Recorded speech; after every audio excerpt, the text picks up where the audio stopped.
اي عيل خوي معرض بيتنام قاعد في الفصل انا عندي استعداد انيكم. ولو كلكم بتتناقوا وهوقفكم صف ونبقوا واحد واحد. اقسم بالله والله العظيم ثلاثه كفيل بيها.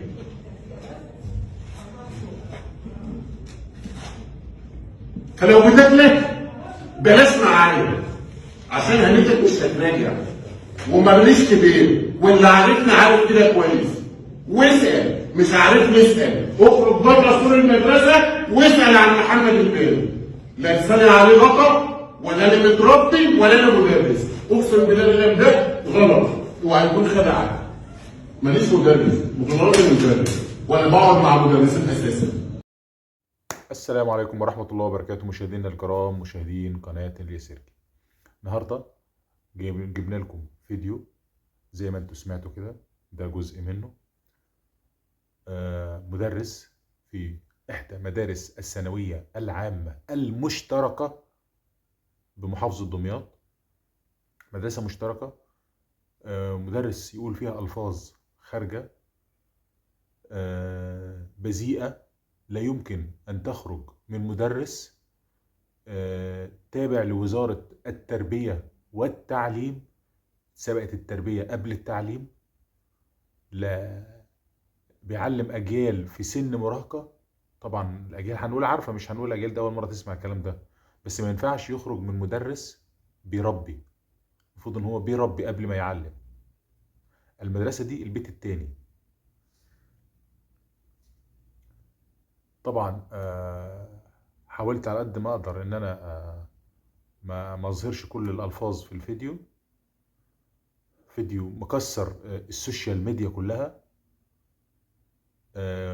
لابد من محاكمة المدرس ده، لابد من محاكمته، وقفوا عن العمل والتحقيق معاه.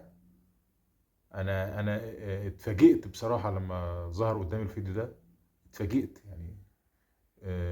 يسلم الطالب اللي صور فيديو زي كده على جرأته. طبعا في مدرسين كتير اغنياء عن التعريف محترمين، ما بتكلمش عن المدرسين كلهم، بس ما ينفعش يطلع من مدرس حاجة زي كده ابدا ابدا اطلاقا. اسيبكم مع الفيديو وتابعوني للنهاية واسمعوا الفيديو، ونرجع لكم تاني علشان اكمل معاكم باقي التفاصيل المهمة جدا جدا جدا جدا. اي عيل خوي معرض بيتنام قاعد في الفصل انا عندي استعداد انيكم. ولو كلكم بتتناقوا وهوقفكم صف ونبقوا واحد واحد. اقسم بالله والله العظيم ثلاثه كفيل بيها.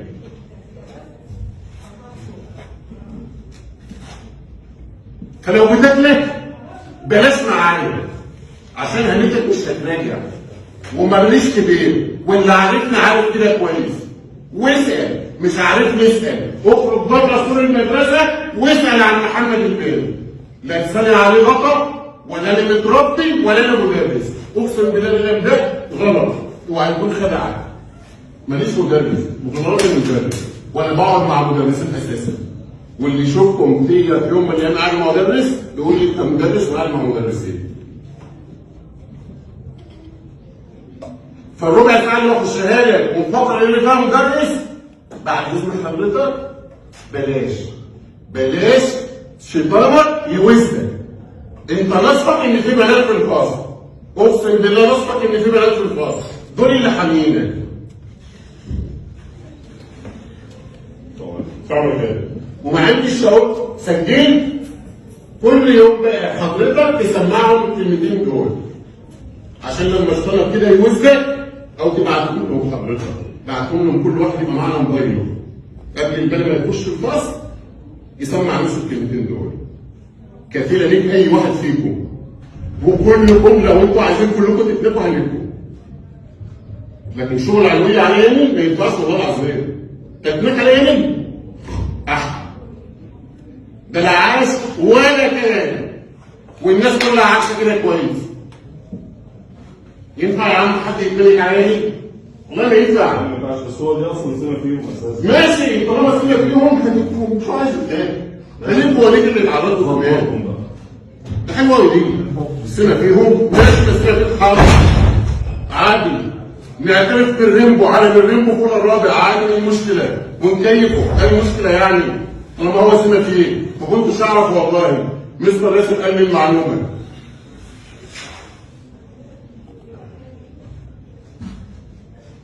كويس ان مستر ياسر قال لي المعلومة، حلو قوي الكلام.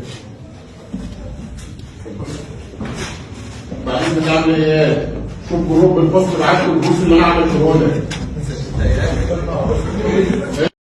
ورجعت لكم تاني بعد ما سمعتوا الفيديو وشفتوا الألفاظ الخارجة اللي طلعت من المدرس ده.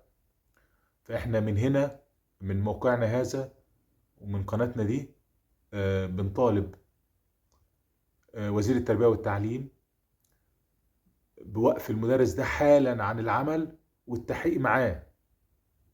ده بيضر أجيال كاملة، يعني أجيال كاملة بتنضر. لابد من التحقيق معاه فورا ووقفه عن العمل. وأيا كان هيخرج علينا ناس تقول أصل الطلبة في المدرسة وفي الثانوية صعبين ومحدش يقدر يستحملهم والكلام ده كله، وخرجوا المدرس عن شعوره. مهما كان خرج عن شعوره ما يعملش كده أبدا. مدرسة مشتركة يقول الألفاظ ديت قدام بنات في الفصل. انا مستغرب اصلا المدارس الثانويه، يعني المفروض يبقى في يعني بصراحه سن مراهقه يبقى البنات في مدرسه والولاد لوحدهم في مدرسه بصراحه يعني. بس حته المدرسه المشتركه ديت مشكله، والفصل كمان المشترك بصراحه انا ما بحبش حته المشترك دي خالص بصراحه. يعني حته ان يبقى الفصل مشترك دي يقول كده قصاد البنات، يعني الواحد ما يعرفش يقول لك انا مش مدرس انا. استغفر الله العظيم. فبصراحة يعني نطالب وزير التربية والتعليم بوقفه عن العمل فورا والتحقيق معاه مهما كان عذره. مهما كان عذره مش هيبرر له. يا ريت ما نبررش الغلط يا جماعة، يا ريت ما حدش يطلع يبرر اصل لك اصل تعبان نفسيا، اصل مخنوق نفسيا. دي الحاجات اللي كلها بتطلع في الاخر بتتقال. اصل ضغطوا عليه الطلبة، ما حدش يقدر يستحمل الطلبة في الفصل. مش قادر تستحمل الطلبة ما تشتغلش، اطلع شوف لك شغل تاني. سيب الشغل الصعب ده اللي انت مش قادر تستحمله. سيب الشغل ده انت مش قادر تستحمل، سيبه. لكن ما تدمرش في اجيال، ما تضرش الناس بسببك، ما تضرش في الناس. انت كده بتضر في الناس، بتضر في اجيال.